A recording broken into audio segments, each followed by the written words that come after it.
A las 3 de la madrugada yo escuché: «Querida, por favor déjame entrar. Estoy exhausto y hambriento». Cuando miré por el ojo de la cerradura, mi rostro se puso blanco, con las manos temblando di un paso hacia atrás, sin poder creer lo que estaba viendo allí. Era mi marido, el mismo hombre que estaba muerto hace 4 años, pero lo que yo no lograba creer es que durante todo ese tiempo él no podía terminar el pensamiento. Mi mente se negaba a procesar lo que mis ojos estaban viendo.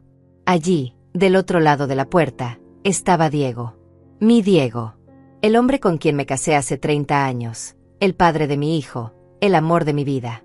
Pero no era el Diego que yo recordaba de las fotografías enmarcadas que todavía colgaban en la sala. Este hombre estaba demacrado, sucio, con la ropa hecha jirones. Su rostro estaba cubierto de barba descuidada y marcas que parecían cicatrices antiguas. Sus ojos, esos ojos cafés que solían mirarme con ternura, ahora reflejaban un terror profundo, una desesperación que me atravesó el pecho como un cuchillo. Los golpes continuaron, más suaves ahora, casi suplicantes.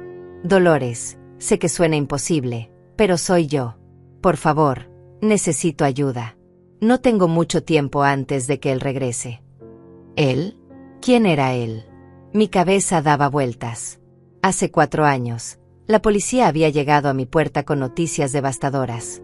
Diego había tenido un accidente terrible en la carretera que conectaba nuestra ciudad con la capital. Su carro había caído por un barranco durante una tormenta. El vehículo quedó tan destruido que tuvieron que cerrar el ataúd. Nunca vi su cuerpo. Carlos, mi hijo, se encargó de todo. Él identificó los restos, firmó los papeles, organizó el funeral. Yo estaba demasiado destruida para hacer nada más que llorar. Y ahora, 4 años después, ese mismo hombre supuestamente muerto estaba tocando mi puerta en la madrugada. Con las piernas temblando, me acerqué nuevamente al ojo de la cerradura. Necesitaba estar segura.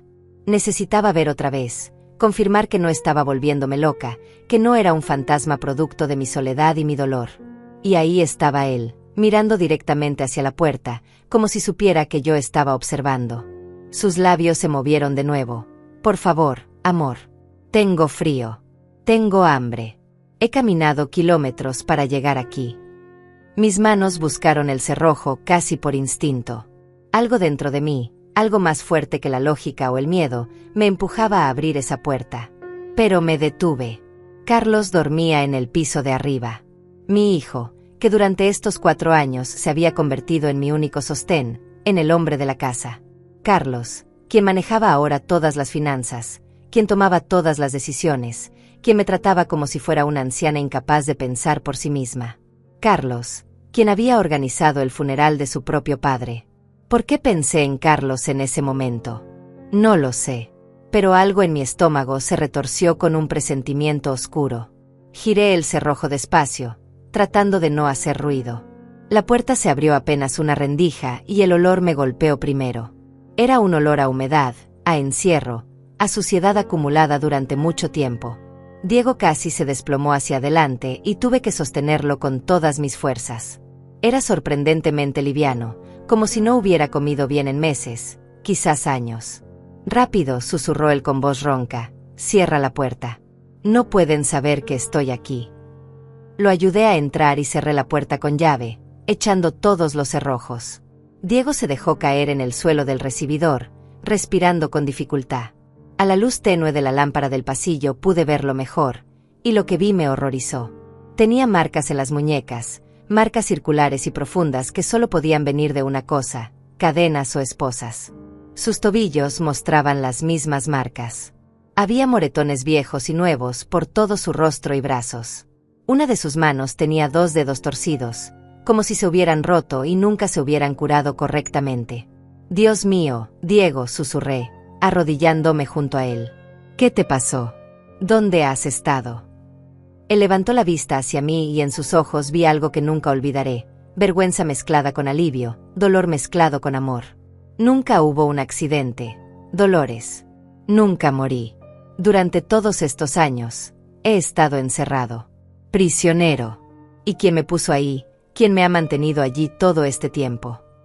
Su voz se quebró y las lágrimas comenzaron a rodar por sus mejillas sucias. Fue nuestro propio hijo. Carlos me secuestró. El mundo se detuvo.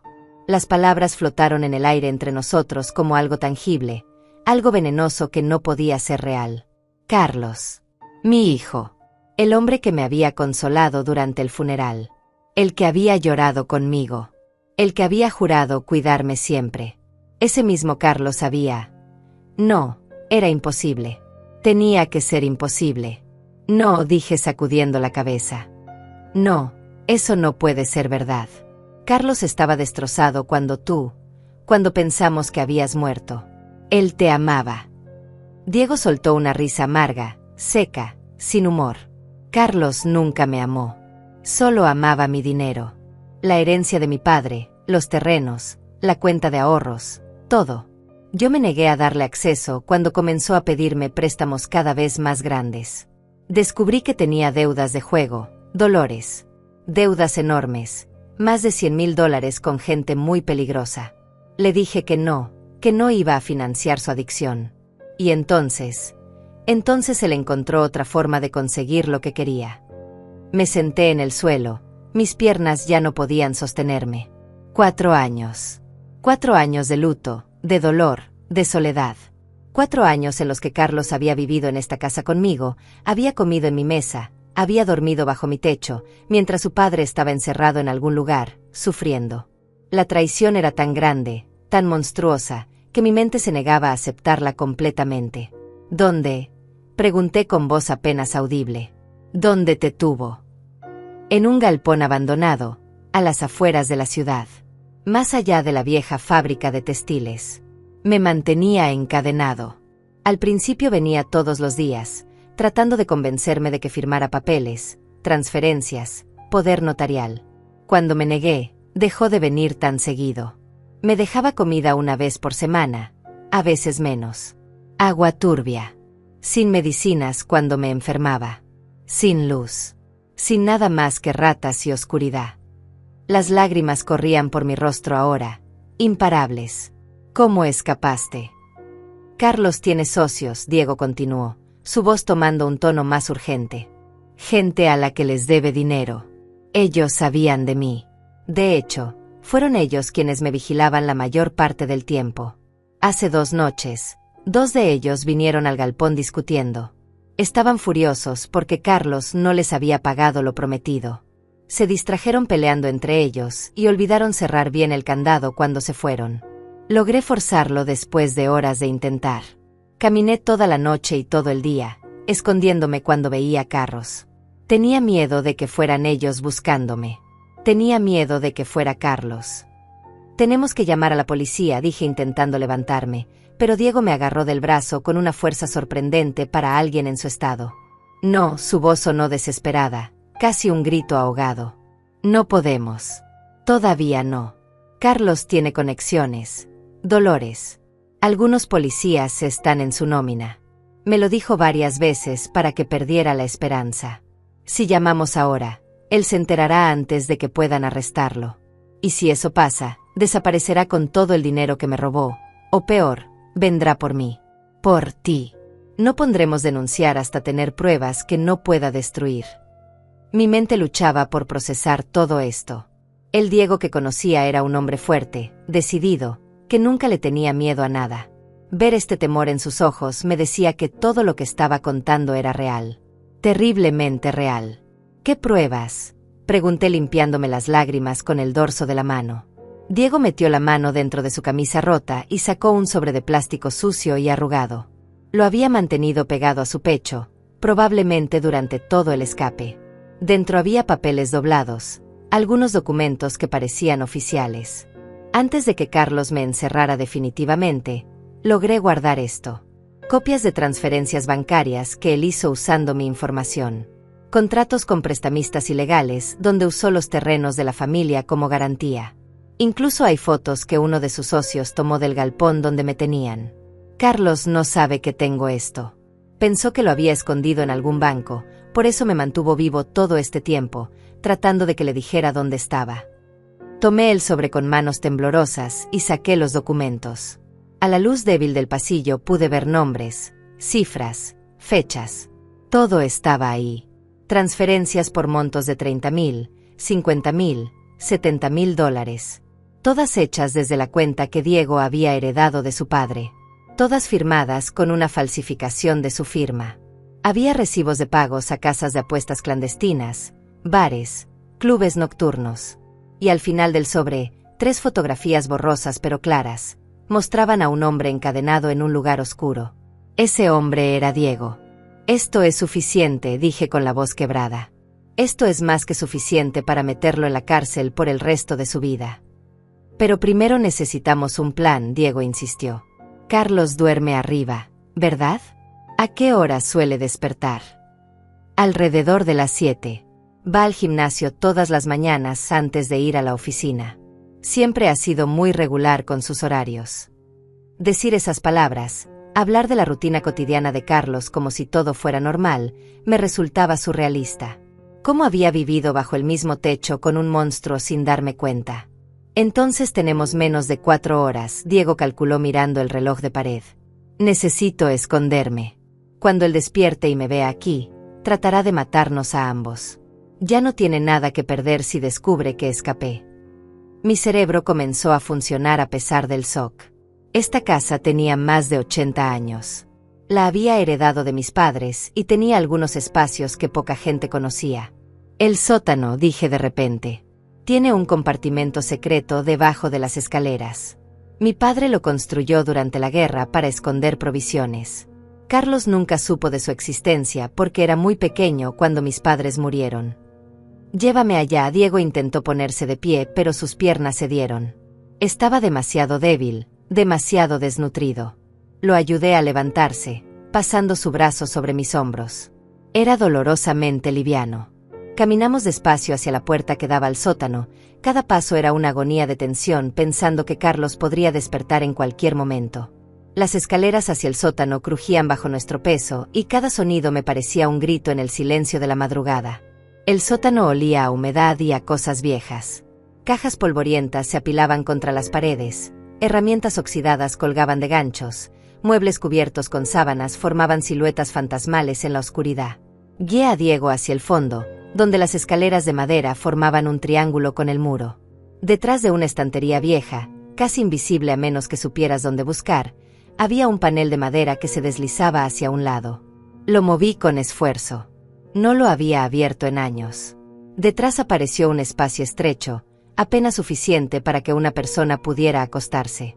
Había algunas mantas viejas que mi madre guardaba allí décadas atrás. No es mucho, dije sintiéndome horrible por tener que esconder a mi propio marido como si fuera un criminal, pero estarás a salvo aquí. Diego entró con dificultad al compartimento y se acostó sobre las mantas. Incluso en la oscuridad podía ver el alivio en su rostro. Después de 4 años en un galpón inmundo, incluso este espacio reducido debía parecerle un palacio. Dolores me llamó antes de que cerrara el panel. Ten mucho cuidado con Carlos. No dejes que sospeche nada. Actúa normal. Actúa como has actuado estos últimos 4 años. Él es inteligente y manipulador.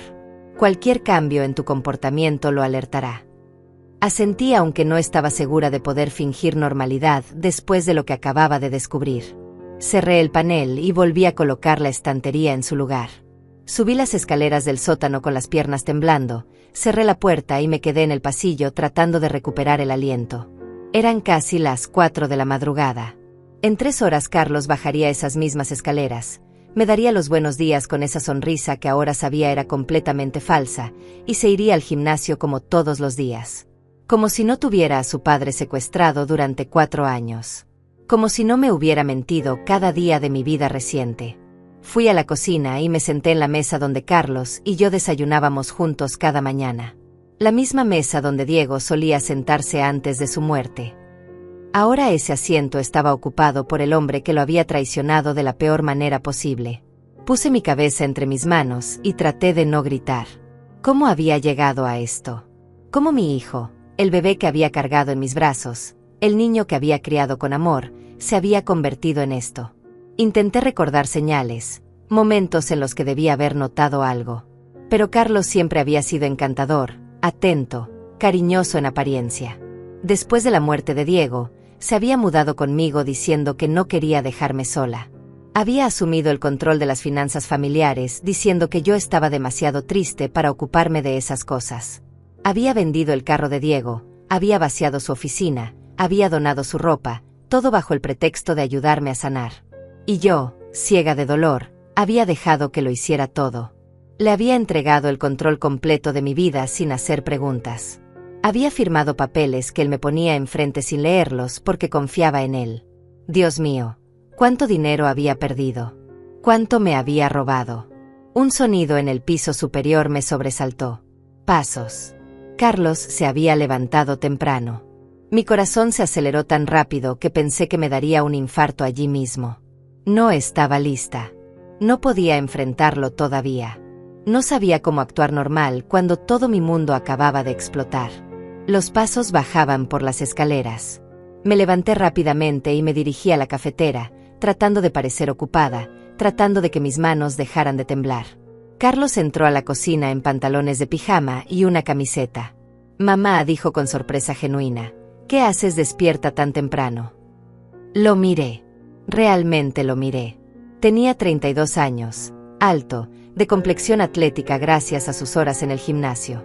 Cabello oscuro, siempre perfectamente peinado. Ojos que yo solía pensar eran como los de Diego, pero que ahora veía fríos, calculadores. ¿Cómo no lo había notado antes? No podía dormir, mentí, sorprendiéndome de lo firme que sonó mi voz. Últimamente tengo insomnio. Carlos se acercó y puso una mano en mi hombro. Tuve que hacer un esfuerzo sobrehumano para no apartarme de su toque. ¿Has pensado en tomar algo para dormir? ¿Puedo pedirte una cita con el médico? No es necesario, respondí girándome hacia la cafetera para que no viera mi expresión. Solo son cosas de la edad. Ya se me pasará. Podía sentir sus ojos clavados en mi espalda, escudriñándome, buscando algo fuera de lugar. El silencio se extendió incómodo entre nosotros hasta que finalmente habló. Voy a ducharme. Hoy tengo una reunión importante en la oficina. Probablemente llegue tarde. No me esperes para cenar. Está bien, dije sin voltearme. Escuché sus pasos alejándose, subiendo nuevamente las escaleras. Solo cuando oí cerrarse la puerta de su habitación me permití exhalar el aire que había estado conteniendo. Me senté nuevamente en la mesa con una taza de café que no tenía intención de beber. Las manos todavía me temblaban. ¿Cómo iba a sobrevivir horas, tal vez días, fingiendo que todo estaba bien? Diego tenía razón sobre necesitar un plan, ¿pero cuál? No podíamos ir a la policía si algunos oficiales trabajaban para Carlos. No podíamos simplemente huir porque Carlos tenía recursos, contactos, dinero robado para financiar una búsqueda. Necesitábamos ayuda. Alguien en quien pudiera confiar. Y entonces pensé en Amelia. Amelia era mi vecina desde hacía más de 20 años. Una mujer de 70 años, viuda como yo pensaba que era, con quien compartía el té algunas tardes. Era discreta, confiable, y lo más importante, no tenía ninguna conexión con Carlos. Él apenas la saludaba cuando la veía, considerándola solo como la vieja vecina entrometida. Esperé a que Carlos se fuera al gimnasio. Lo vi salir por la ventana de la cocina, subirse a su costoso auto deportivo, uno que había comprado supuestamente con su salario de la oficina, pero que ahora sospechaba había pagado con el dinero robado a Diego. Cuando el auto desapareció al final de la calle, bajé corriendo al sótano. Diego, llamé moviendo el panel. Ya se fue. Tengo que salir un momento, pero volveré pronto. ¿A dónde vas? Su voz sonó alarmada. A buscar ayuda. Confía en mí. Salí de la casa y crucé el pequeño jardín que separaba mi propiedad de la de Amelia. Toqué su puerta con urgencia. Ella abrió en bata, con el cabello blanco recogido en un rodete desprolijo, sorprendida de verme tan temprano. Dolores, querida, ¿qué pasa? Estás pálida. Amelia, necesito tu ayuda. Es urgente. ¿Puedo pasar? Me hizo entrar a su sala acogedora que olía a canela y café recién hecho. Nos sentamos y durante los siguientes 20 minutos le conté todo. Cada palabra, cada detalle horrible de lo que había descubierto esa madrugada. Amelia escuchó en silencio, su rostro pasando de la incredulidad al horror absoluto. Dios santo, susurró cuando terminé. Carlos parecía un muchacho tan correcto. ¿Quién lo hubiera imaginado? Necesito que me ayudes a pensar con claridad, le dije. Diego tiene las pruebas, pero dice que no podemos ir a la policía todavía. Necesitamos un plan que garantice que Carlos no escape. Amelia se quedó pensativa un momento, sus ojos astutos procesando la información. Tengo un sobrino, dijo finalmente. Juan. Es abogado especializado en casos criminales. Trabaja para una firma grande en la capital. Él podría ayudarnos, saber exactamente qué hacer con esas pruebas y a quién acudir en la policía, alguien que no esté comprado por tu hijo. Confías en él completamente. Con mi vida, Amelia aseguró. Es un buen hombre, honesto, y odia la corrupción con todas sus fuerzas. Lo llamo ahora mismo. Amelia tomó su teléfono y marcó un número que evidentemente sabía de memoria. La conversación fue breve pero intensa. Le explicó la situación en términos generales, sin dar demasiados detalles por teléfono.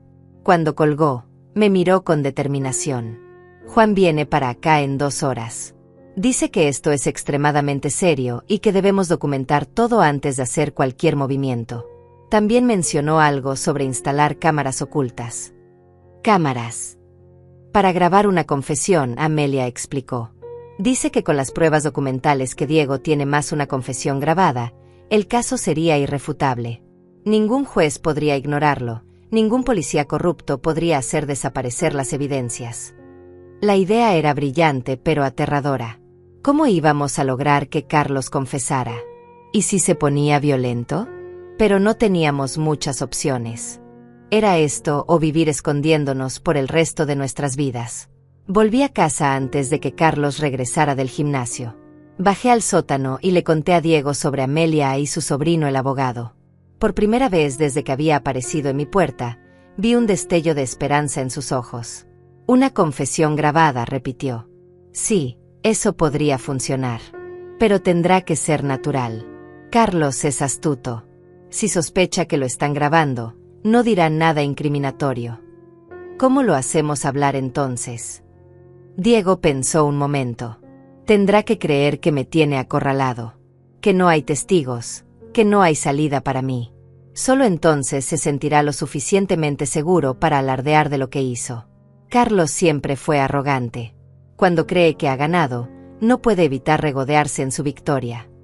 Las siguientes horas fueron una tortura de espera. Juan llegó alrededor de las 10 de la mañana.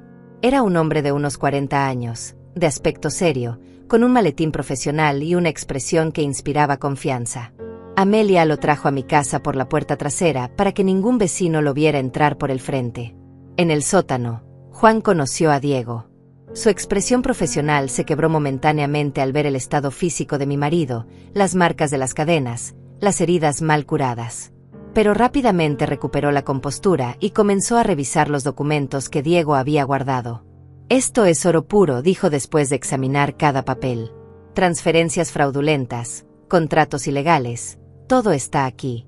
Pero tienen razón en ser cautelosos. He visto casos donde evidencia sólida desaparece misteriosamente. Necesitamos asegurarnos de que esto llegue a las manos correctas y de que haya tantas copias que sea imposible destruirlas todas. Sacó de su maletín una pequeña cámara, no más grande que un botón. Esto se puede esconder en cualquier lugar. Graba video y audio en alta definición. Se activa por movimiento y transmite directamente a una nube segura. Incluso si la destruyen, la grabación ya estará guardada en servidores fuera del país. ¿Dónde la ponemos?, pregunté. Juan estudió la sala principal de mi casa. Aquí, señaló un estante con libros y adornos. Entre estos marcos de fotos. Tendrá un ángulo perfecto de toda la sala. Ahora, lo difícil será crear la situación donde Carlos confiese. Déjamelo a mí, Diego dijo desde el sótano donde todavía estaba acostado. Conozco a mi hijo. Sé exactamente qué botones presionar para que pierda el control y suelte la verdad. Juan instaló la cámara con precisión profesional. Era completamente invisible a menos que supieras exactamente dónde buscar. Luego sacó su laptop y nos mostró cómo podíamos ver la transmisión en vivo desde cualquier dispositivo. Yo estaré monitoreando desde mi oficina, explicó. En el momento que tengamos la confesión completa, alertaré a un fiscal que conozco personalmente. Él no está en la nómina de nadie y tiene el poder para ordenar arrestos inmediatos. ¿Y si Carlos intenta lastimar a mi madre cuando descubra la verdad? Diego preguntó con preocupación genuina. Estaré monitoreando en tiempo real, Juan aseguró. Tendré una unidad policial de confianza en espera a 2 cuadras de aquí. Al primer signo de violencia física, entrarán de inmediato. Pero necesito que entiendas, Dolores, que habrá un momento de peligro real. Carlos no es un hombre estable si ha sido capaz de hacer lo que hizo. Cuando se sienta acorralado, podría reaccionar de forma impredecible. Lo sé, respondí con más valentía de la que realmente sentía. Pero después de 4 años viviendo una mentira, después de llorar a un hombre que estaba vivo y sufriendo, ya no le tengo miedo a mi hijo. Le tengo asco. Amelia apretó mi mano con solidaridad. Juan nos dejó sus números de contacto, verificó una vez más que la cámara funcionara perfectamente, y se fue con copias digitales de todos los documentos de Diego. Prometió que tendría todo listo para esa misma noche. El plan era simple pero arriesgado. Cuando Carlos llegara del trabajo, Diego se revelaría. La confrontación sería inevitable y, con suerte, Carlos confesaría creyendo que no había testigos ni pruebas en su contra. Lo que no sabría es que cada palabra estaría siendo grabada y transmitida. Pasé el resto del día en un estado de ansiedad extrema. Bajaba al sótano cada hora para llevarle comida y agua a Diego. Lo veía comer con desesperación, como si cada bocado fuera un regalo después de años de hambre. Me contó más detalles de su cautiverio que me rompían el corazón. Los días sin comida, el frío de las noches, las ratas que lo mordían mientras dormía, la oscuridad absoluta que casi lo volvió loco. Hubo momentos en que deseé morir, confesó con lágrimas en los ojos. Momentos en que pensé que sería más fácil dejar de luchar. Pero entonces pensaba en ti, Dolores. En que Carlos te estaría mintiendo, manipulando. No podía dejarte sola con él sin saber la verdad. Lo abracé con cuidado de no lastimarle sus heridas. Todo va a terminar hoy. Esta noche recuperaremos nuestras vidas. A las 6 de la tarde mi teléfono sonó. Era un mensaje de Carlos, saliendo de la oficina. Llego en 30 minutos. Cada músculo de mi cuerpo se tensó. Era hora. Ayudé a Diego a subir del sótano. Todavía estaba débil, pero la comida del día le había dado algo de fuerza. Lo senté en el sofá de la sala, justo en el ángulo de visión de la cámara oculta. Yo me quedé de pie junto a la ventana, esperando ver las luces del auto de Carlos. ¿Estás seguro de esto?, le pregunté por última vez. Más seguro que nunca, respondió Diego. Ese hombre dejó de ser mi hijo el día que me encadenó como a un animal. Hoy enfrentará las consecuencias. Las luces del auto iluminaron la ventana. Carlos estaba llegando. Escuché el motor apagarse, la puerta del carro cerrarse, sus pasos en el camino de entrada. La llave girando en la cerradura. La puerta abriéndose. Mamá, ya llegué, llamó como todos los días. Pasos acercándose a la sala. Y entonces se detuvo en seco. Carlos se quedó petrificado en el umbral de la puerta, mirando el sofá donde Diego estaba sentado. Su rostro pasó por una serie de expresiones en cuestión de segundos. Sorpresa, confusión, reconocimiento y finalmente, terror puro. «Hola, hijo», Diego dijo con una voz cargada de amargura. «¿No vas a saludar a tu padre muerto?». El silencio que siguió fue ensordecedor. Carlos abrió la boca, pero no salió ningún sonido. Sus ojos iban de Diego a mí, tratando de procesar lo imposible. «¿Cómo?», finalmente logró articular. «No puedes estar aquí. Es imposible». «Imposible». Diego se rió sin humor. ¿Imposible como fingir la muerte de tu padre? ¿Imposible como mantenerlo encadenado en un galpón durante 4 años? Ese tipo de imposible, Carlos. Carlos recuperó algo de compostura.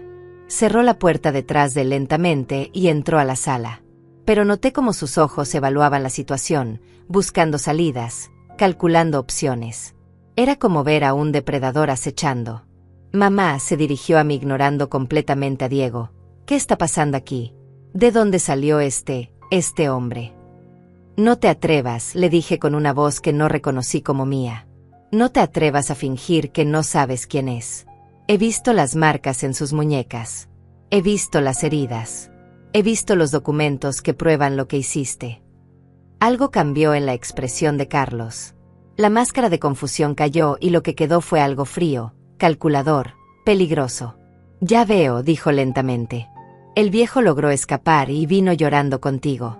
¿Y qué pruebas crees que tiene, mamá? Los delirios de un loco que aparece después de 4 años. Tengo las transferencias bancarias, Diego intervino. Los contratos con tus acreedores. Las fotografías del galpón. Todo guardado en un lugar donde nunca lo encontrarás. Carlos se rió, pero fue una risa sin alegría. ¿Y qué piensas hacer con eso? ¿Ir a la policía? Adelante. Te dirán que estás loco. Un muerto que resucita con historias fantásticas. ¿Quién te va a creer? Yo le creo, dije firmemente. Y no estoy ciega, Carlos. Ahora que sé la verdad, puedo ver todo lo que no vi antes. ¿Cómo te apropiaste de esta casa? ¿Cómo manejaste el dinero de la familia? ¿Cómo me aislaste de amigos y familiares? Todo fue parte de tu plan. Mi plan. Carlos dio un paso adelante e instintivamente retrocedí. Mi plan era sobrevivir. Mamá, ¿tienes idea de cuánto dinero debía? $150,000 a gente que mata por mucho menos. Papá tenía ese dinero guardado, dinero que de todas formas yo iba a heredar eventualmente. Solo aceleré el proceso. Aceleraste el proceso. Diego se levantó del sofá con dificultad, temblando de rabia.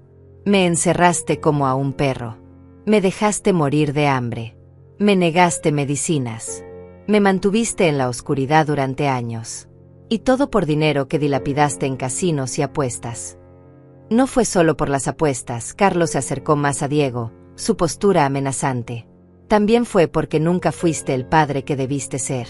Siempre tan correcto, tan moral, juzgándome por cada error. Nunca fui lo suficientemente bueno para ti.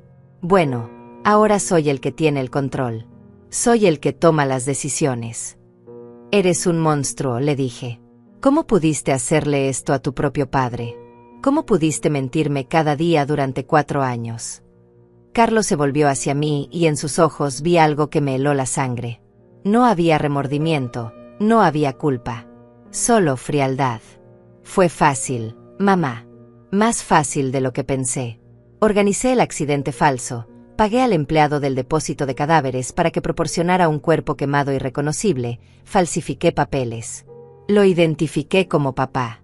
Tú estabas tan destrozada que ni siquiera quisiste ver el cuerpo. Fue perfecto. ¿Y el funeral? Pregunté sintiendo náuseas. ¿Las lágrimas?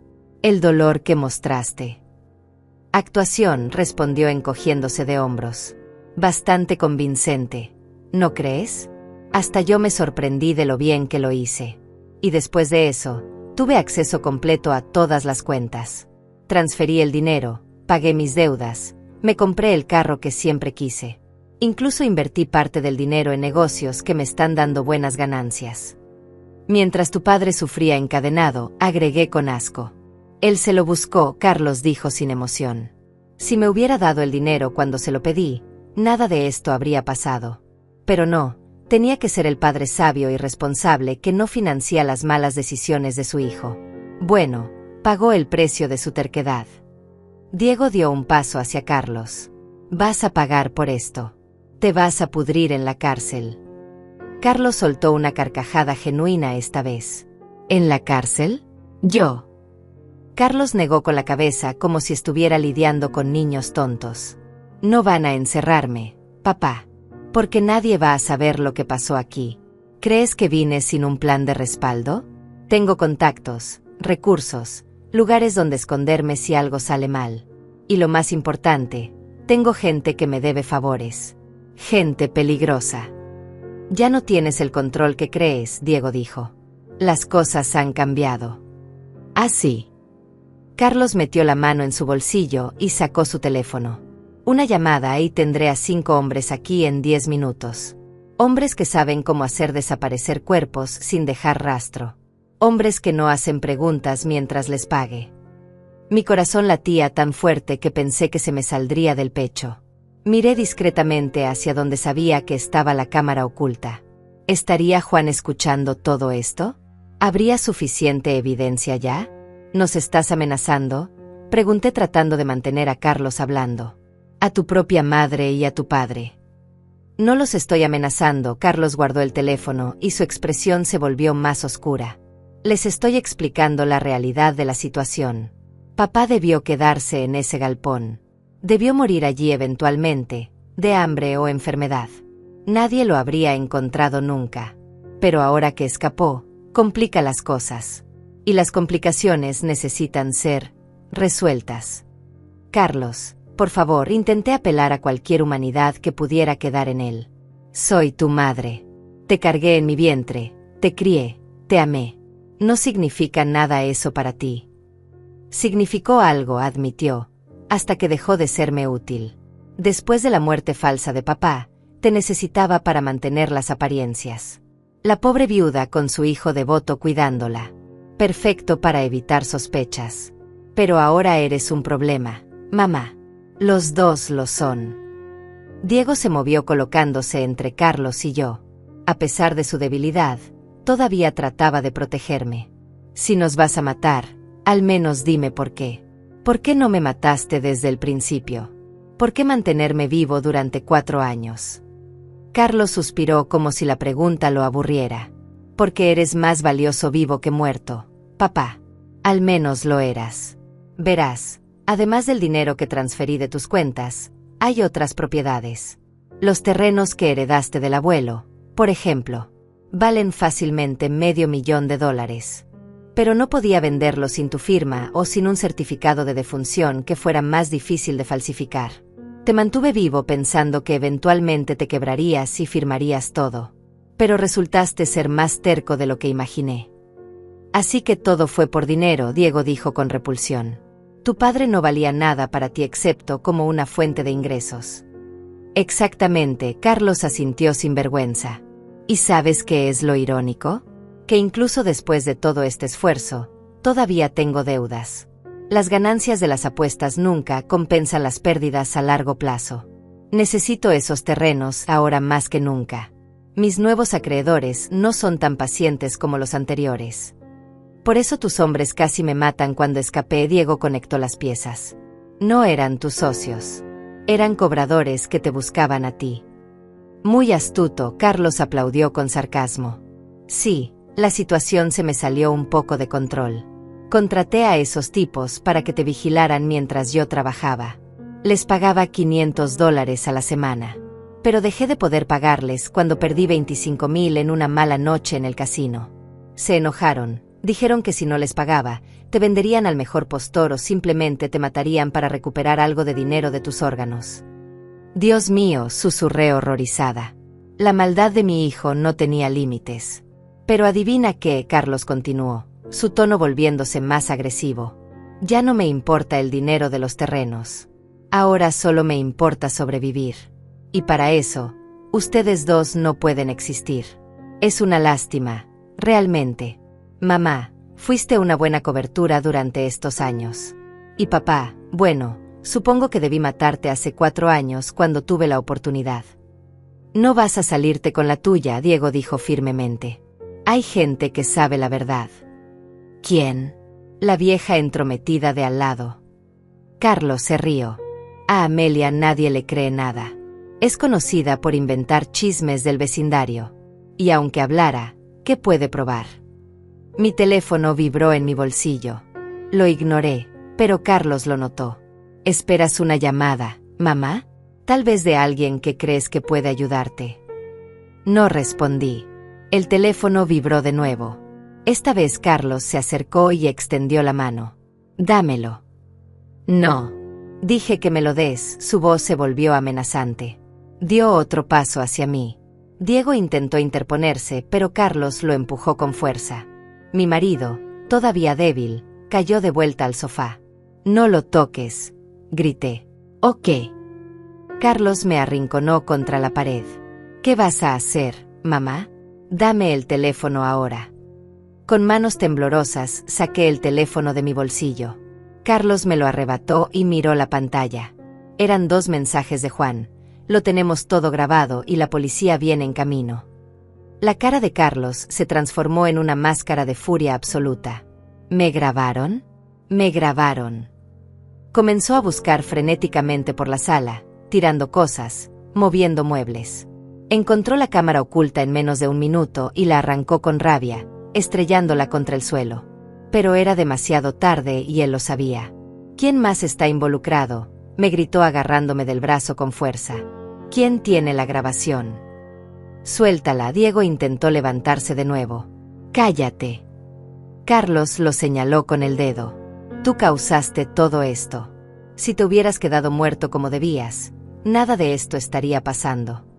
De repente escuchamos sirenas a la distancia. Carlos se tensó como un animal acorralado. Sus ojos se movieron salvajemente buscando una salida. Corrió hacia la ventana y vio las luces policiales acercándose por la calle. No, murmuraba para sí mismo. Sacó su teléfono y marcó rápidamente. Alejandro, necesito que vengas ahora. Tengo un problema grande. Trae el carro y... ¿Qué? ¿Qué quieres decir con que no puedes? Te pago bien para que... No me cuelgues. No me cuelgues. Pero era evidente que quien fuera que había llamado le había colgado. Carlos intentó otro número. Y otro más. Nadie le respondía. Las ratas abandonaban el barco que se hundía. Las sirenas estaban cada vez más cerca. Carlos entró en pánico real. Miró a Diego, luego a mí, calculando opciones. Y entonces hizo algo que me heló la sangre. Sacó un cuchillo de cocina de su cinturón. No lo había visto tomarlo, pero debió haberlo agarrado antes de entrar a la sala. Si voy a caer, no voy a caer solo, dijo acercándose a mí con el cuchillo. Tú vienes conmigo, mamá. Eres mi boleto de salida. Carlos. No, Diego se puso de pie con dificultad. Déjala en paz. Si quieres un rehén, tómame a mí. Soy el que arruinó tus planes. Tú no me sirves. Carlos mantuvo el cuchillo apuntando hacia mí. Eres viejo, débil, herido. La policía no negociará por ti. Pero por una anciana inocente, la pobre madre manipulada por su esposo loco, ellos negociarán. Los golpes en la puerta principal fueron fuertes y autoritarios. Policía. Abran la puerta. Carlos me agarró del brazo y me jaló hacia él, colocando el cuchillo cerca de mi cuello. Podía sentir el metal frío contra mi piel. No van a disparar si estás en medio, me susurró al oído. Vas a decirles que me dejen salir o te mato aquí mismo. Las lágrimas corrían por mi rostro, pero no de miedo, sino de rabia. Rabia por todo lo que este hombre, mi propio hijo, nos había hecho. Rabia por los 4 años robados. Rabia por el dolor innecesario. Y en ese momento de rabia, algo dentro de mí se rompió. No voy a ayudarte, le dije con una firmeza que me sorprendió incluso a mí misma. Puedes matarme aquí mismo si quieres, pero no voy a ser tu escudo. Ya no tengo miedo de ti, Carlos. Ya no eres mi hijo. Eres un extraño, un criminal, un monstruo. Carlos apretó más el cuchillo contra mi cuello. Sentí un ardor agudo y supe que me había cortado superficialmente. No me provoques, vieja. Todavía puedo hacer esto mucho más doloroso. Los golpes en la puerta se intensificaron. Tienen 10 segundos para abrir o derribamos la puerta. Sabemos que están ahí dentro. Diego, Carlos gritó sin soltar su agarre sobre mí. Abre esa puerta y diles que tu esposa morirá si no me dejan salir con el carro. Diles que quiero las calles despejadas hasta la autopista. Diego me miró con ojos llenos de angustia. Podía ver el conflicto en su rostro, el deseo de protegerme contra la certeza de que ceder ante Carlos solo prolongaría el sufrimiento. Hazlo, Carlos insistió presionando el cuchillo. Sentí más sangre correr por mi cuello. Hazlo ahora o la mato delante de ti. Está bien, Diego levantó las manos en señal de rendición. Está bien, lo haré. Solo no le hagas daño. Diego caminó lentamente hacia la puerta principal. Cada paso parecía causarle dolor, tanto físico como emocional. Escuché el cerrojo abrirse, la puerta crujir. Voces fuertes del otro lado. Mi esposa está siendo tomada como rehén, Diego dijo con voz temblorosa. Él tiene un cuchillo en su garganta. Dice que la matará si no lo dejan escapar. Hubo un momento de silencio del otro lado, seguido de murmullos de consulta. Luego una voz masculina, calmada pero autoritaria, respondió: Señor, soy el capitán Alejandro Méndez. Necesito hablar con la persona que está dentro. Puede pasar el teléfono. No hay teléfono, Carlos gritó desde la sala. Y no hay negociación. O me dejan salir o ella muere. Es así de simple. Nadie tiene que morir hoy, el capitán respondió. Pero necesitamos establecer comunicación. Tengo un teléfono aquí que puedo pasarles. No necesito tu teléfono, Carlos empezó a arrastrarme hacia la puerta, manteniéndome delante de él como escudo. Necesito que despejen el área y me dejen conducir. Cuando esté a salvo, la soltaré. Llegamos al umbral de la puerta. Pude ver el exterior por primera vez. Había al menos 6 patrullas con las luces encendidas. Oficiales parapetados detrás de sus vehículos con armas desenfundadas. Vecinos asomándose desde ventanas y puertas. Y allí, junto a una de las patrullas, estaba Juan con su maletín, hablando urgentemente con un hombre mayor en traje que asumí era el fiscal que había mencionado. Veo que trajeron refuerzos, Carlos dijo con sarcasmo. No importa. La vieja sigue siendo mi boleto. El capitán Méndez dio un paso al frente, sus manos visibles y vacías. Era un hombre de unos 50 años, cabello entrecano, rostro curtido por años de servicio. Señor Carlos, sé quién es usted. Sé lo que hizo. También sé que está asustado y desesperado. Pero tomar a su madre como rehén solo empeorará las cosas. Empeorar. Carlos soltó una risa histérica. ¿Cómo pueden empeorar más? Ya me van a encerrar de por vida. Al menos puedo intentar salir de aquí. Tiene razón en una cosa, Juan intervino acercándose junto al capitán. Las acusaciones en su contra son graves. Secuestro, fraude, falsificación de documentos, intento de asesinato. Pero si lastima a su madre, añadirá homicidio a esa lista. Y créame, hay una gran diferencia entre cadena perpetua con posibilidad de libertad condicional y cadena perpetua sin ninguna posibilidad de salir jamás. ¿Quién diablos eres tú? Carlos me sacudió violentamente. Soy el abogado que tiene todas las pruebas de sus crímenes, Juan respondió calmadamente. Las transferencias bancarias, los contratos con agiotas, las fotografías del galpón donde mantuvo a su padre. Y ahora también tengo la grabación de su confesión completa. Todo está respaldado en servidores seguros. Destruir la cámara no sirvió de nada. Carlos maldijo en voz baja. Podía sentir su cuerpo temblando contra el mío, no de miedo sino de furia contenida. Entonces no tengo nada que perder, ¿verdad? Si voy a pasar el resto de mi vida en prisión, al menos me llevaré a alguien conmigo. Carlos, por favor, la voz de Diego sonó rota. Es tu madre, la mujer que te dio la vida. ¿De verdad puedes hacerle daño? La mujer que me dio la vida. Carlos escupió con veneno. La mujer que siempre estuvo del lado de papá. La que nunca me defendió cuando él me criticaba. La que me hizo sentir que nunca era suficiente. Ella es tan culpable como el de convertirme en lo que soy. Sus palabras me dolieron más que el cuchillo en mi garganta. ¿Realmente creía eso? ¿Realmente había torcido su propia historia para justificar lo injustificable? Eso es mentira y lo sabes, le dije. Te amamos. Te dimos todo. El problema nunca fuimos nosotros, Carlos. El problema siempre fuiste tú y tus decisiones. El cuchillo presionó más fuerte. Cállate. No sabes nada. Sé que eras un niño normal, continué aunque sabía que lo estaba provocando. Sé que tuviste las mismas oportunidades que cualquier otro. Sé que elegiste el camino de las apuestas, de las mentiras, de la violencia. Esas fueron tus elecciones, nadie más. Dije que te calles. De repente, desde el costado de la casa, apareció Amelia. Estaba pálida pero decidida, caminando directamente hacia nosotros ignorando los gritos de los policías para que se detuviera.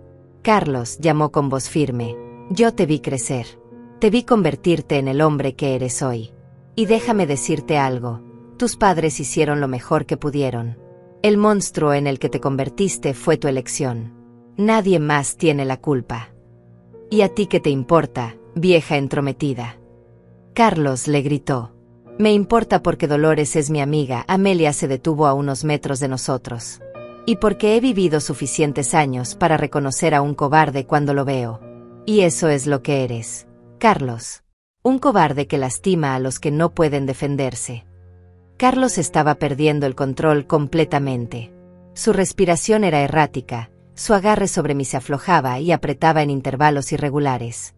Los policías comenzaron a moverse estratégicamente, acercándose por los flancos mientras él estaba distraído. Y entonces pasó algo inesperado. Diego, quien había estado apoyado contra el marco de la puerta aparentando debilidad extrema, de repente se movió. Con la poca fuerza que le quedaba, se lanzó contra Carlos desde el costado. No fue un movimiento poderoso, pero fue suficiente para desestabilizar a mi hijo. El cuchillo se alejó de mi cuello por un instante y yo aproveché ese momento para dejarme caer hacia adelante, escapando de su agarre. «Ahora», gritó el capitán Méndez. Todo sucedió en cuestión de segundos. 3 oficiales se abalanzaron sobre Carlos desde diferentes ángulos. Hubo un forcejeo breve y violento. Carlos luchó como un animal salvaje, gritando obscenidades, intentando alcanzar a alguien con el cuchillo. Pero estaba rodeado, superado en número y en fuerza. Uno de los oficiales logró torcer su muñeca y el cuchillo cayó al suelo con un sonido metálico. Otro lo empujó contra la pared mientras un tercero le ponía las esposas. Carlos seguía gritando, maldiciendo, amenazando. Pero ya no tenía poder. Ya no era el hombre que controlaba mi vida. Era solo un criminal siendo arrestado. Amelia corrió hacia mí y me ayudó a sentarme en el escalón de la entrada. Mis piernas ya no me sostenían. Diego se dejó caer a mi lado, agotado por el esfuerzo de ese último acto de valentía. Nos abrazamos, llorando, temblando, pero finalmente libres. Un paramédico se acercó y comenzó a limpiar el corte en mi cuello. «No es profundo», dijo con amabilidad. «Solo necesita algunos puntos». Tuvo suerte. Suerte. Qué palabra tan extraña para describir esta situación. Pero supongo que sí tuve suerte. Suerte de que Diego escapara. Suerte de tener a Amelia como vecina. Suerte de que Juan fuera un abogado honesto. Suerte de sobrevivir esta noche. Carlos fue metido en una de las patrullas. Antes de que cerraran la puerta, volteó a mirarme. Sus ojos ya no mostraban furia, solo algo parecido al vacío. «Esto no termina aquí», gritó. «Tengo abogados. Mamá. Voy a salir y cuando lo haga». El oficial cerró la puerta cortando sus amenazas. El carro arrancó llevándoselo, las luces rojas y azules desapareciendo en la distancia. Y con él, se fue el peso de 4 años de mentiras. Juan se acercó con una manta térmica que uno de los paramédicos le había dado. Me la puso sobre los hombros con cuidado. Todo terminó, Dolores. La grabación es clara. La confesión es completa. No hay juez ni abogado que pueda sacarlo de esto. ¿Y las propiedades?, Diego preguntó con voz débil. «¿El dinero que robó?». «Eso tomará tiempo», Juan admitió. «Pero tenemos todos los registros de las transferencias. Podremos rastrear cada peso y comenzar el proceso de recuperación. No será rápido, pero eventualmente recuperarán lo que legalmente les pertenece». El fiscal que había estado observando desde una distancia prudente se acercó también. Era un hombre mayor, de apariencia seria pero con ojos amables. «Señora Rivas, señor Diego, soy el fiscal José Hernández. Quiero que sepan que este caso tendrá mi atención personal.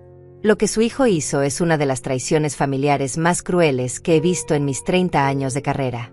Me aseguraré de que enfrente la justicia completa». «Gracias», logré decir aunque mi voz sonaba extraña incluso para mí. ¿Cuánto tiempo estará encerrado?»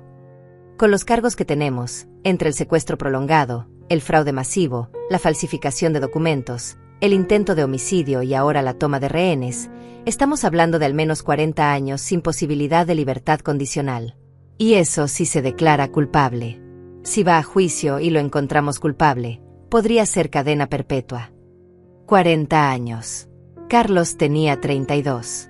Saldría siendo un anciano, si es que salía alguna vez. Debería haber sentido alivio, pero lo que sentí fue un vacío profundo. Este era mi hijo. El bebé que había amamantado. El niño cuyas rodillas había curado cuando se caía. El adolescente cuya tarea había revisado. ¿Cómo había llegado a esto? «Necesitan atención médica urgente», el capitán Méndez intervino dirigiéndose principalmente a Diego.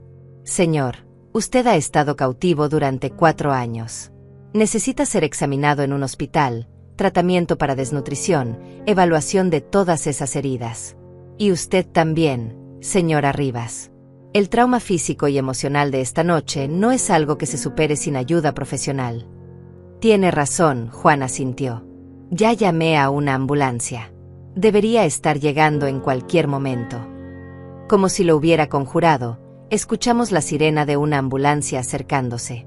Los paramédicos bajaron rápidamente con una camilla. Querían que Diego fuera en ella, pero él se rehusó. «Puedo caminar», insistió con orgullo, aunque claramente cada paso le costaba. Amelia nos acompañó a la ambulancia. «Voy con ustedes», declaró en un tono que no admitía discusión. «No los voy a dejar solos ahora». Durante el trayecto al hospital, sostuve la mano de Diego. 4 años. 4 años sin sostener esta mano, sin ver esos ojos, sin escuchar esa voz. 4 años de creer que estaba muerto mientras sufría de maneras que apenas podía imaginar. El tiempo perdido nunca volvería, pero al menos teníamos un futuro ahora. En el hospital, nos separaron. A Diego lo llevaron directo a cuidados intensivos.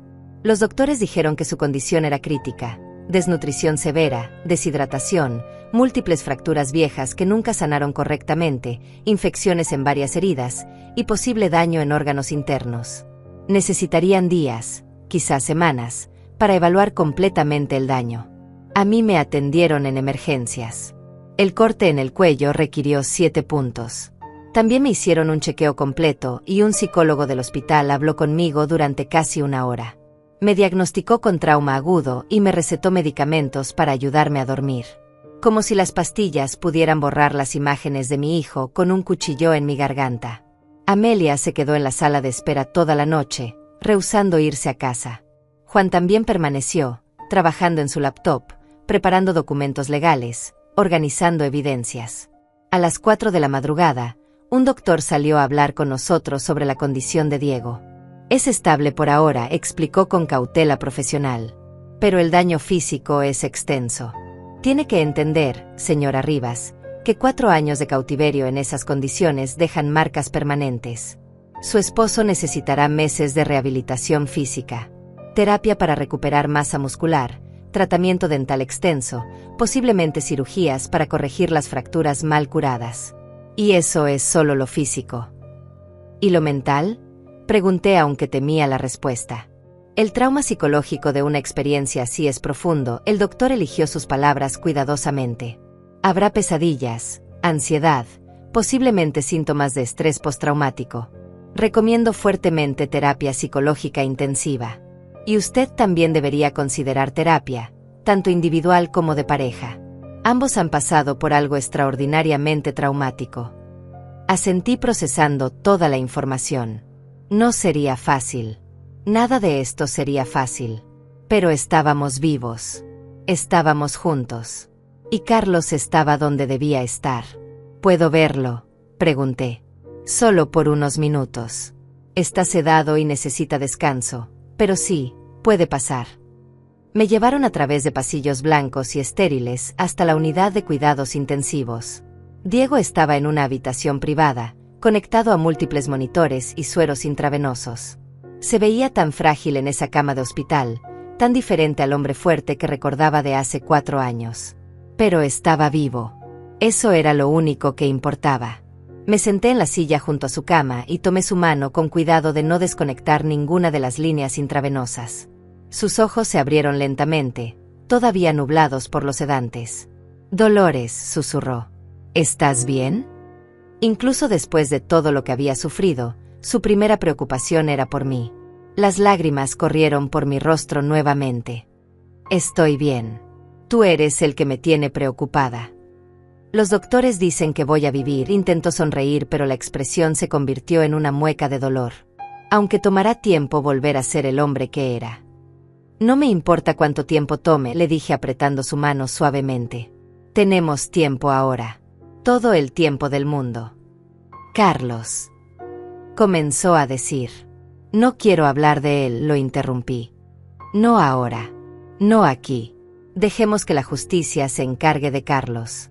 Nosotros necesitamos enfocarnos en sanar». Diego asintió débilmente. Pensé que nunca volvería a verte. Hubo noches en ese galpón donde lo único que me mantenía cuerdo era tu imagen.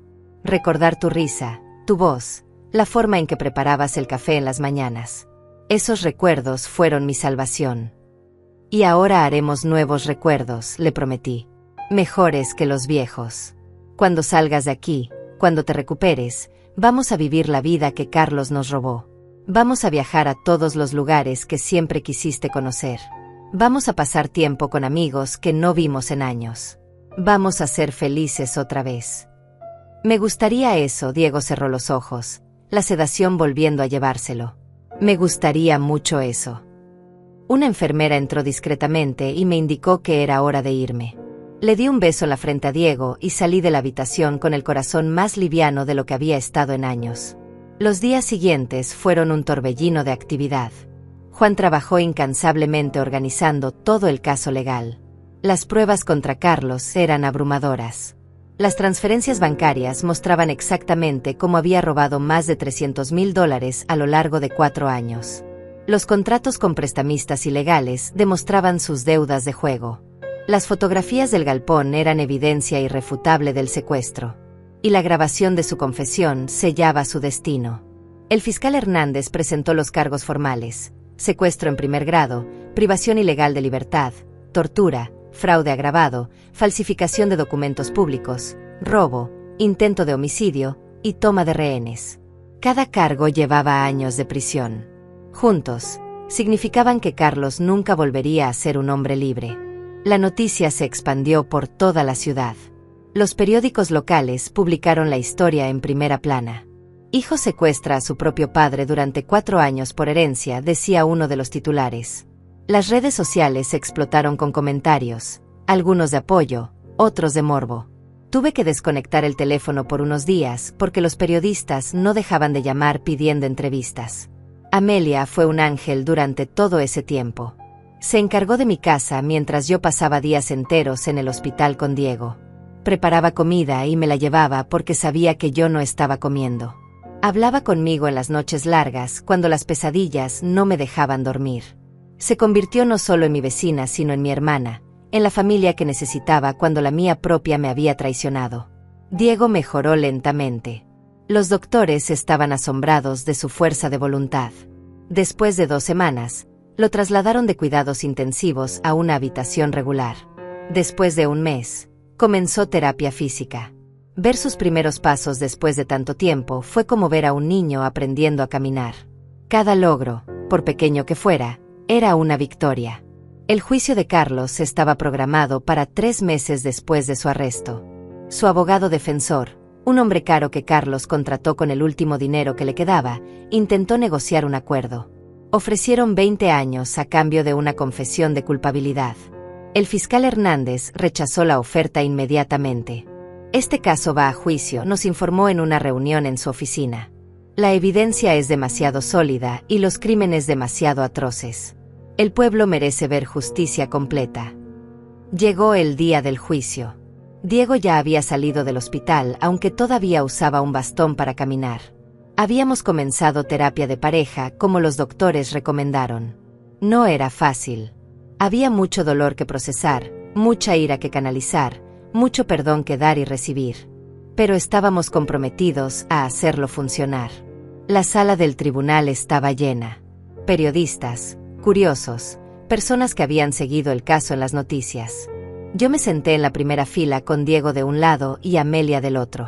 Juan estaba con el equipo de fiscalía como testigo experto.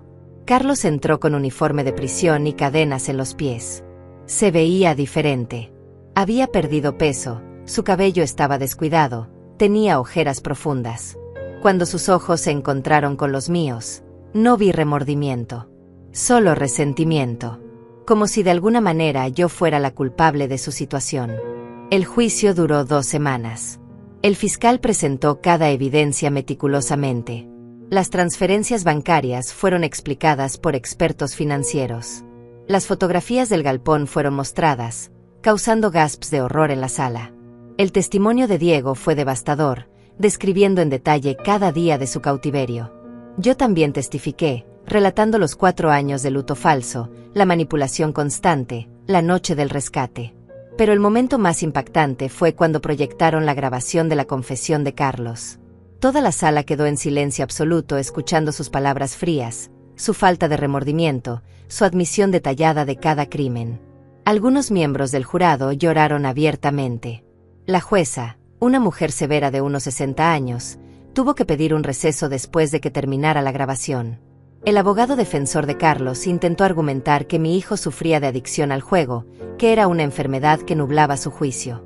Intentó presentar a Carlos como una víctima de sus propios demonios.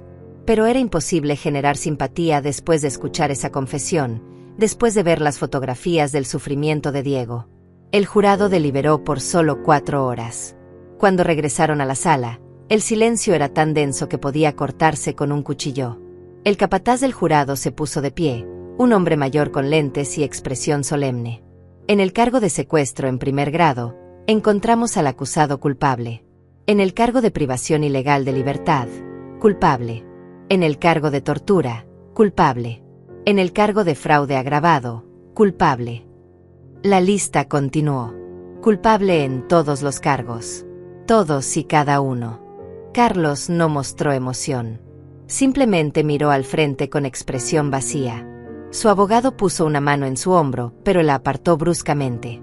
La jueza programó la sentencia para la semana siguiente. Quiero tiempo para considerar adecuadamente la severidad de estos crímenes, explicó. Este es uno de los casos más perturbadores que he presidido en mi carrera. Salimos del tribunal rodeados de periodistas. Juan nos escoltó hasta un carro que estaba esperando, manteniéndolos a raya. No hicimos declaraciones. No había nada que decir que no estuviera ya en los registros del tribunal. La semana de espera hasta la sentencia fue extraña. Había una sensación de finalidad en el aire, como si estuviéramos conteniendo el aliento esperando que algo terminara oficialmente. Diego y yo pasamos esos días tranquilos en casa, organizando lo que sería nuestra nueva vida.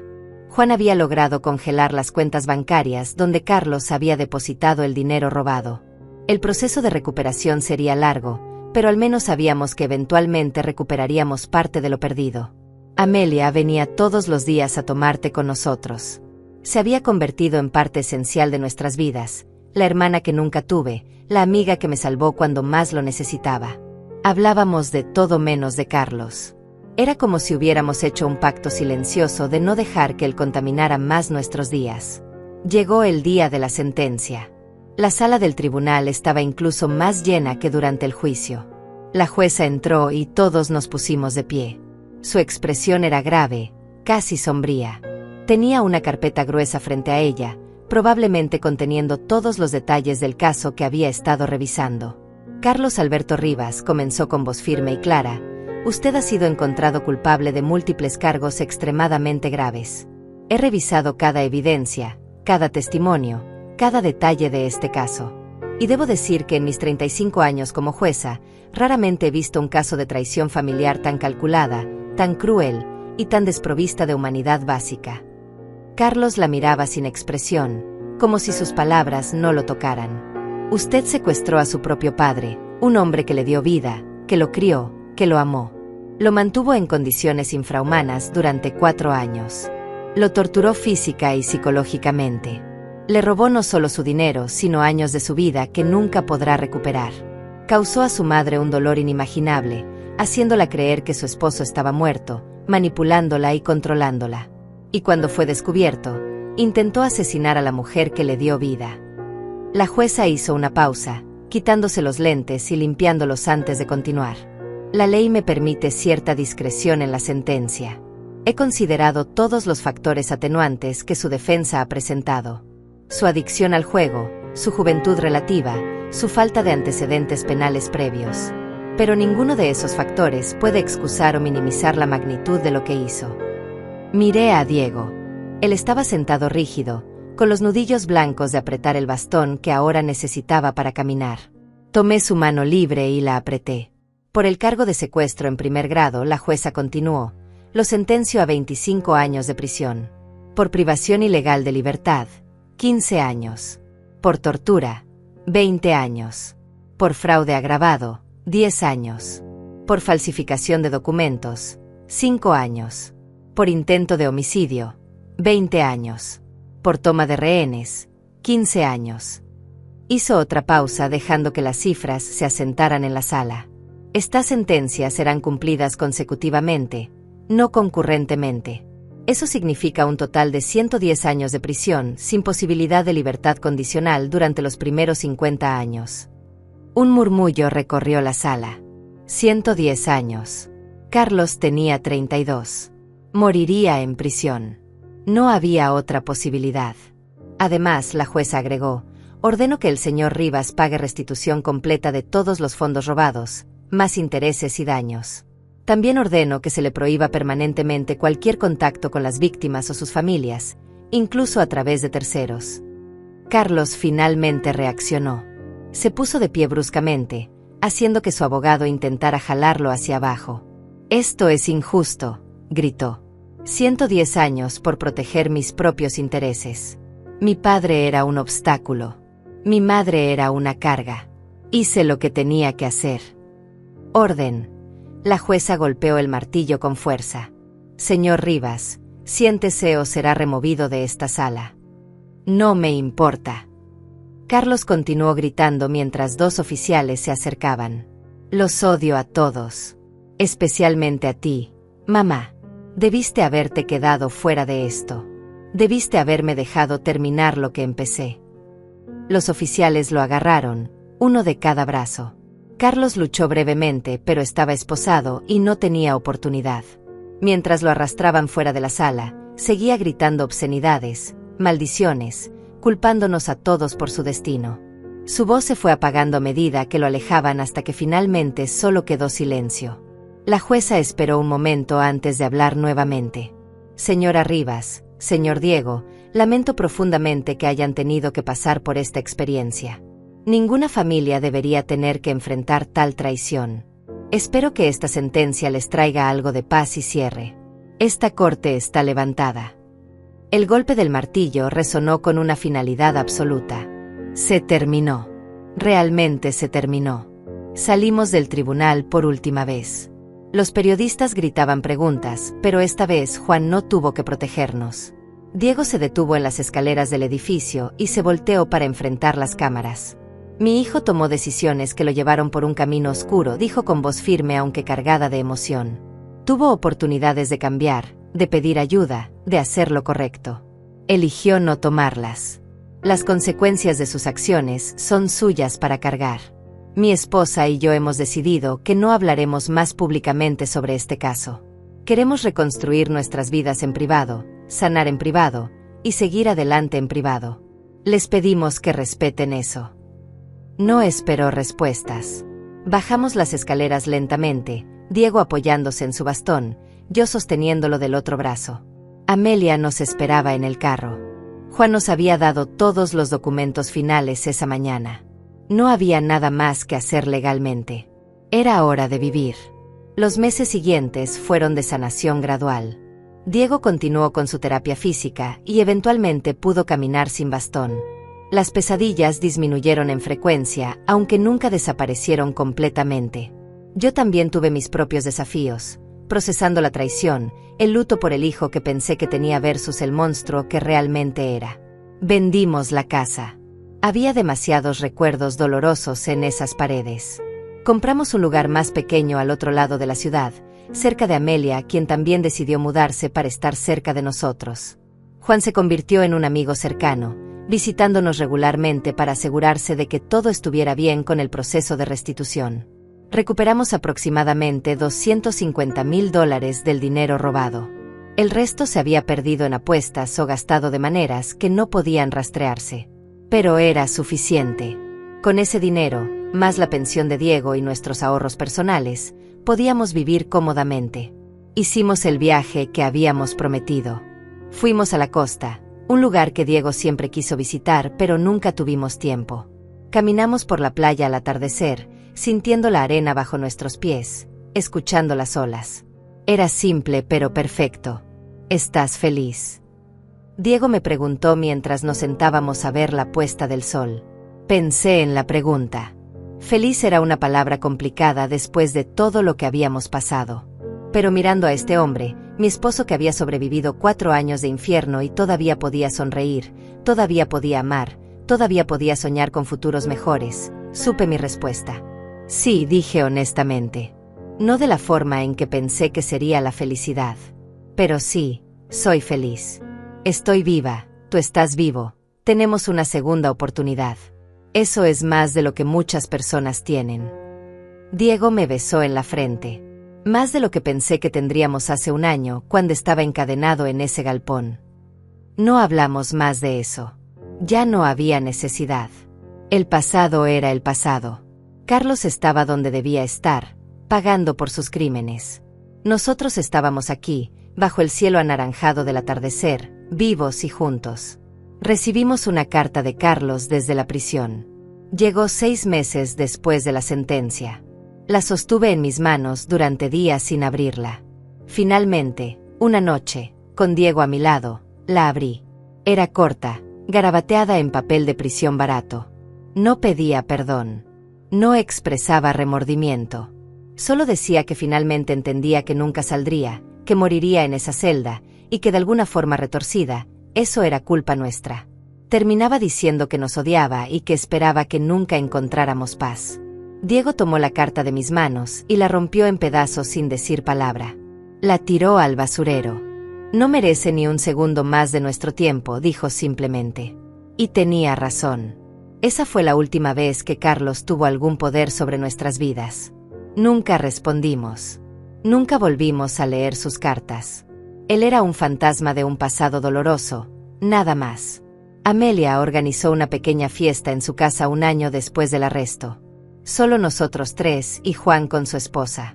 Brindamos no por la justicia, aunque la justicia había sido servida, sino por la supervivencia, por la amistad, por las segundas oportunidades. Por la familia que elegimos, Amelia levantó su copa. Por la familia que elegimos, repetimos todos. Y en ese momento, en esa sala llena de gente que realmente nos amaba y a quien realmente amábamos, supe que habíamos ganado. No porque Carlos estuviera en prisión, sino porque nosotros estábamos libres. Libres del miedo, libres de las mentiras, libres para vivir el resto de nuestros días en paz. Diego y yo todavía estamos juntos. Él tiene 70 años ahora, yo 69. Las cicatrices físicas se han desvanecido, pero las emocionales permanecen. Pero hemos aprendido a vivir con ellas, a no dejar que nos definan. Somos sobrevivientes, no víctimas. Y esa es nuestra victoria final.